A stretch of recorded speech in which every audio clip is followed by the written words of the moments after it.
एक 4 साल का बच्चा रेलवे स्टेशन पर अपने माँ बाप के साथ होता है। वहां पर एक पागल महिला उसे नजर आती है। वो महिला हाथ में एक सिबलिंग लेकर, सिबलिंग जो सालिग्राम जिसे कहते हैं, इस बच्चे की तरफ बड़े ही चली आ रही है। जैसे ही वो बच्चे के पास आती है और उस सिबलिंग को इस बच्चे के हाथ में रख देती है और वहां से चली जाती है। जब वहां से ये चली जाती है तो ये बच्चा उस सिबलिंग को संभाल कर अपने जेब में रख लेता है। उसके बाद इस बच्चे के साथ ऐसी ऐसी घटनाएं होनी शुरू हो जाती हैं कि उस पागल महिला को ये बच्चा अपनी पत्नी बताने लगता है। कहता है, ये मेरी पत्नी है और मेरी पत्नी मेरे सपने में आती है और मेरा नाम तो यहाँ पर केशव नहीं है, मेरा नाम और अलग है। एक ऐसी रोचक घटना जो काफी हैरान कर देने वाली है। एक बच्चा जो दूसरा जन्म लेकर आया है, अपने पिछले जन्म के सबूतों को जुटाकर और उनके मुजरिमों को यानी अपने कातिलों को सलाखों के पीछे पहुंचाने के लिए आया है। आप लोगों से पूछना चाहती हूँ, क्या उसे इन सारी चीजों में कामयाबी मिलेगी? क्या वो कामयाब हो पाएगा या वो भी और केसों की तरह दबदब रह जाएगा? बहुत सुंदर सी घटना आप लोगों के लिए लेकर आई हूं। बहुत ही रोचक घटना है। कहते हैं ना कि एक परत से दूसरी परत खुलती है और दूसरी से तीसरी खुलती है। बड़ी आनंदित करने वाली घटना है। तो चलिए आपको इस घटना की तरफ लेकर चलते हैं। आपको हम भिवानी लेकर चलते हैं। भिवानी में पति पत्नी होते हैं। यहाँ पर पति का नाम किशोर होता है, पत्नी का नाम कुसुम होता है। दोनों पति पत्नी एक छोटे से जिम्मेदार होते हैं। छोटी सी जिम्मेदारी है, उसी से अपना गुजारा करते हैं। बाकी इनके पास और ज्यादा ऐसी कहते हैं ना कि ऐसी चीजों की मतलब मुहैया नहीं है कि भाई बहुत अमीर हैं या पैसे हैं। ये अपना जीवन गुजार रहे थे। इनकी जिंदगी में एक बहुत बड़ी कमी थी। कमी क्या होती है कि इनकी जिंदगी में कोई संतान नहीं थी। संतान नहीं है तो बहुत बड़ी कमी खलती है। बिना बच्चे के रहना एक माँ के लिए क्या होता है, एक महिला के लिए जब वो माँ बनने का एहसास नहीं लेती, तो शायद मैं तो लफ्जों में बयान नहीं कर सकती, लेकिन वो महिलाएं बखूबी बता सकती हैं जिनके जीवन में ये कमियां होती हैं। धीरे धीरे वक्त निकलता है। दोनों पति पत्नी का एक नेम था कि श्री कृष्ण भगवान के मंदिर में रोज जाना और वहां पर प्रार्थना करनी, भगवान हमारी गोद भर दो। 7-8 साल शादी को हो चुके हैं, अब ये बांझपन का बोझ ढोए नहीं जा रहा है। दोनों पति पत्नी रोज भगवान से प्रार्थना करते हैं। धीरे धीरे वक्त निकलता है। कभी आंखों से आंसू निकलते हैं तो कभी दिल रोता है। कब तक कान्हा, हम कब तक ऐसे रहेंगे? कब तक हमारी जिंदगी ऐसी रहेगी?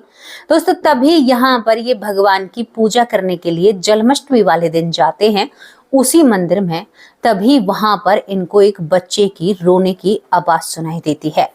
झाड़ियों से आवाज आ रही थी और आवाज की रुख में जब ये लोग चलते हैं तो वहां से उस बच्चे को देखते हैं। एक बच्चा झाड़ियों में पड़ा हुआ था। बच्चा लड़का था। दोनों पति पत्नी कहते हैं कि शायद श्री कृष्ण भगवान ने हमें प्रसाद दिया है। कानून प्रशासन को इसमें बीच में लिया जाता है। कानून के तहत इस घटना में आपको बताऊं कि इस बच्चे को कागज कार्रवाई से गोद लिया जाता है कि लड़का यहाँ पर कुसुम की गोद में आकर चुप हो जाता है। दोनों पति पत्नी समझते हैं शायद ये भगवान ने हमें प्रसाद के रूप में दिया है। हमारी खुद की संतान नहीं हो रही और डॉक्टर ने कह दिया है कि आप माँ बाप कभी भी नहीं बन सकते। तो ये बड़े हंसते हंसते कान्हा के प्रसाद को सीने से लगाते हैं। धीरे धीरे उस बच्चे को बड़ा करने लगते हैं, पालन पोषण करने लगते हैं। उस बच्चे का नामकरण किया जाता है तो केशव नाम रखा जाता है। भाई कृष्ण भगवान ने दिया है तो केशव नाम रखेंगे। दोनों पति पत्नी उसका केशव नाम रखते हैं। केशव नाम से ये बच्चा बड़ा होने लगता है। लेकिन ये बच्चा सबसे अलग था। अलग कैसे था मैं आपको बताऊं। जब ये बड़ा हो रहा था, 2 साल की उम्र में, ये रात को सोते वक्त उठकर कहा करता, मुझे मत मारो, मुझे नहीं मरना है। मेरी पत्नी कौन खींच कर ले जा रहा है? मेरी पत्नी के साथ अत्याचार हो रहा है। दुनिया के कौन से कोने में ऐसी जगह है जहां लोगों के साथ ऐसा अत्याचार होता है। आपने सीसीटीवी कैमरा, ऑनलाइन यानी फेसबुक, यूट्यूब पर ऐसी मार पीट बहुत देखी होगी जहां पर नाइंसाफी के साथ लोगों को गाजर मूली की तरह समझा जाता है, और आपने देखा भी होगा। धीरे धीरे दोस्तों वक्त निकलता है। केशव को पुरानी यादें झंझोर कर रहती हैं। माँ बाप से कहता है कि माँ मेरी एक पत्नी है पर वो बावली है। ये लड़का गाने बजाने में बहुत सक्षम, 4 साल की उम्र में जब इसे स्कूल भेजा जाता है तो इसे एक गाना बहुत अच्छे से आया करता था। दोस्तों ये गाना इसको जब आया करता था तो यहाँ पर माँ बाप को नहीं पता था कि इसको गाना आता है और स्कूल में एक प्रोग्राम रखा जाता है, उसमें बड़े बच्चे ही गाना गा सकते थे। लेकिन केशव अपने क्लास के टीचर से कहता है, सर क्या मैं भी गाना गा सकता हूँ? 4 साल का बालक जिसे शायद स्टेज पर खड़ा करने के लिए भी दिशा दूसरा व्यक्ति दिखाता है। टीचर हंसने लगते हैं, नहीं बेटा तुम गाना नहीं गा सकते, स्कूल में बड़े बच्चे गाना प्रोग्राम कर रहे हैं, आपको कैसे दिया जा सकता है? इसके बाद केशव किसी की भी बात नहीं मानता है, किसी की भी बात नहीं मानता है, अपने माँ बाप से जिद करता है, मुझे गाना गाना है। माँ बाप टीचरों से कहकर, भाई हमारे बच्चे की भावना है, हमारे बच्चे का गाने का मन है, तो आप गाना क्यों नहीं दे रहे? यहाँ पर केशव को गाने के लिए बोल दिया जाता है, चलो बच्चा है एक गाना गा देगा। वहां पर दोस्तों चीफ गेस्ट के रूप में एक बहुत बड़े गुरुजी थे जो गाने बजाने में बहुत सक्षम थे और जिनके बहुत सारे शिष्य थे, तो उन्हें सम्मान पूर्वक यहाँ पर एक तौर पर सम्मानित रूप में बुलाया गया था। केशव की ऐन मौके पर तबीयत खराब हो जाती है, लेकिन केशव कहाँ रुकने वाला था। 4 साल की उम्र में केशव कहता है कि माँ नहीं, मुझे स्कूल जाना है और मुझे गाना गाना है। माँ कहती है कि चल तुझे मैं लेकर चलती हूँ, तुझे गबेगा नहीं, तेरी तबीयत खराब है। लेकिन केशव कहाँ मानने वाला था। केशव स्टेज पर चढ़ता है। स्टेज पर चढ़ते ही केशव वो गाना ऐसे गाता है कि वहां पर जितने भी लोग बैठे थे, 4 साल की उम्र का बच्चा ऐसा गाना गाता है कि सबकी आंखों में आंसू आ जाते हैं। सबकी आंखों में आंसू थे, लेकिन वहां पर जो गुरुजी बैठे थे उनको उससे भी ज्यादा आश्चर्य होता है, क्योंकि जो ये 4 साल का बालक गाने गा रहा था, ये गाना उनके एक शिष्य का था, जो शिष्य अब इस दुनिया में नहीं रहा है। अजय वीर उस शिष्य का नाम था और वो गायक था, यानी वो गाने बजाने वाला था। अब यहाँ पर ये गुरुजी विचलित होता है। गुरुजी इसकी माँ से मिलने की कोशिश करता है लेकिन मिल नहीं पाते हैं। दोस्तों यहाँ से स्कूल से वो पता और जगह लिख कर ले जाते हैं। इसके बाद यहाँ पर एक दिन ये रेलवे स्टेशन पर जाते हैं किसी काम से। वहां पर ये जो जिसका नाम केशव है वहां पर खड़ा हुआ था। तभी एक पागल महिला जिसके हाथ में सालीग्राम था, सालीग्राम को लेकर केशव की तरफ भागी आ रही है और केशव भी उस महिला को देखकर कुछ सर में दर्द सा है और उस महिला को पहचानने की कोशिश कर रहा है। उस महिला ने सालीग्राम केशव के हाथों में रख दिया और वहां से चली जाती है। माँ कहती है, कुसुम बेटा ये कहाँ से आया, तुमने कहाँ से लिया, कहाँ से लेकर आए हो?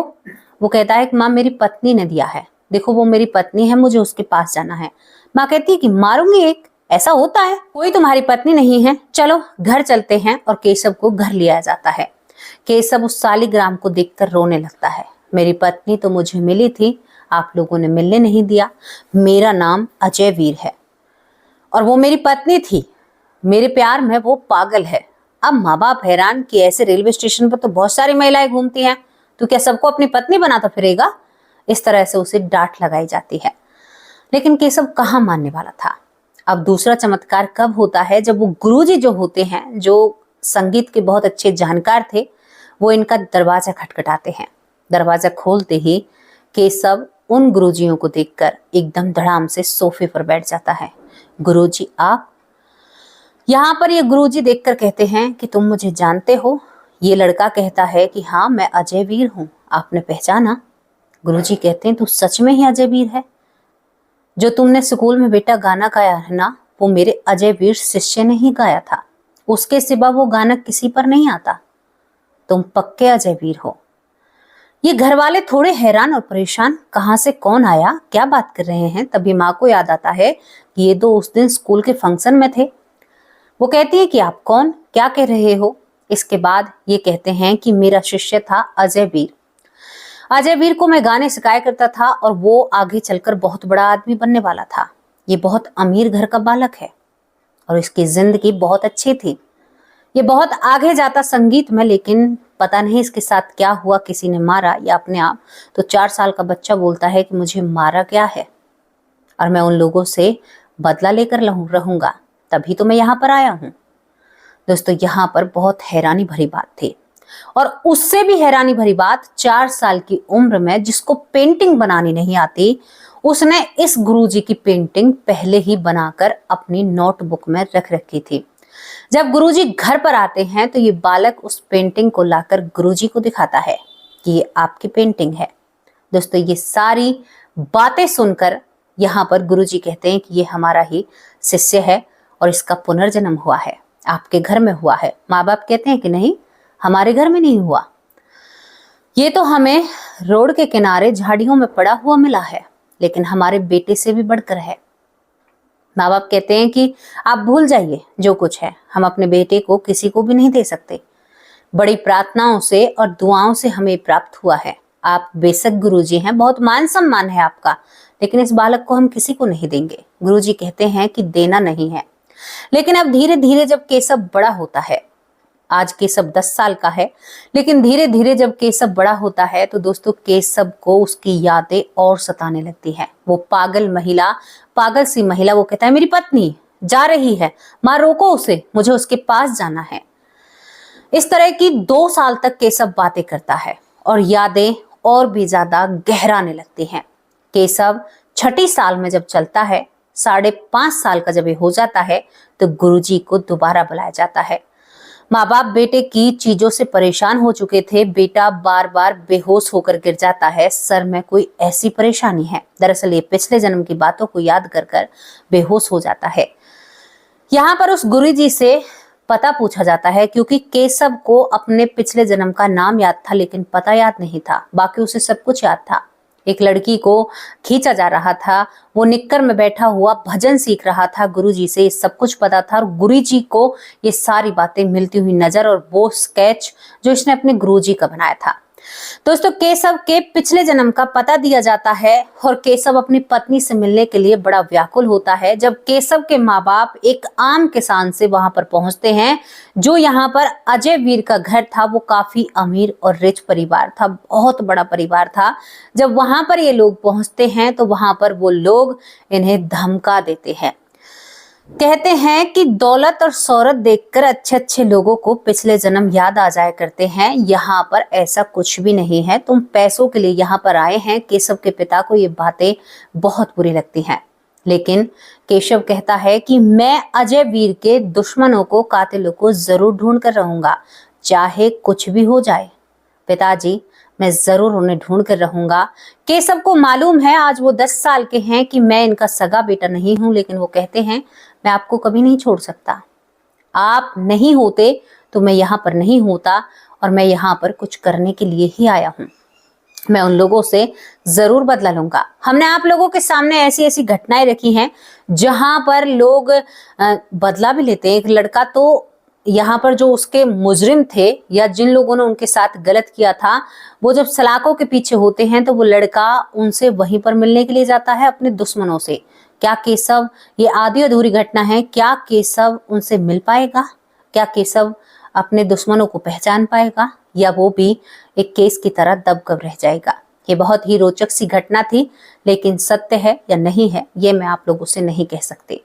दोस्तों इस बच्चे के बारे में क्योंकि कुछ भी चीजें क्लियर नहीं हो पाई हैं, हाँ है या नहीं है, तो मैं आपसे कैसे कह दूं कि ये घटना सच्ची है। लेकिन घटना बड़ी रोचक है, बहुत ही रोचक लगी, बहुत ऐसी लगी कि लोगों के सामने रखने लायक है, तो मैंने आप लोगों के सामने रख दिया। बड़ी ही सुंदर सी घटना है, बड़ी प्यारी घटना है। तो कैसी लगी आप लोगों को, अपनी राय कमेंट बॉक्स में जरूर रखना। एक रोचक सी, एक चटपटी घटना के साथ आप लोगों के सामने हाजिर हुए हैं। क्या केशव को इंसाफ मिल पाएगा या केशव भी ऐसे ही रह जाएगा? आप जरूर कमेंट बॉक्स में अपनी राय लिखकर भेजना। दोस्तों आज देव उठनी एकादशी है, इसी वजह से थोड़ी सी व्यस्त हूँ, आप लोगों के नाम नहीं ले पाई हूँ। इस घटना को बताया है विस्तार से, इसके बारे में और भी बताया जा सकता था, लेकिन मैं आज थोड़ा सा जल्दी काम कर रही हूँ, उसके लिए मुझे माफ करना। और जो भी आपकी राय है, राय कमेंट बॉक्स में जरूर रखना। अब आप लोगों से विदा लेती हूँ, कल हाजिर होंगे एक सच्ची और अच्छी स्टोरी के साथ। तब तक के लिए नमस्कार, जय हिंद, जय भारत।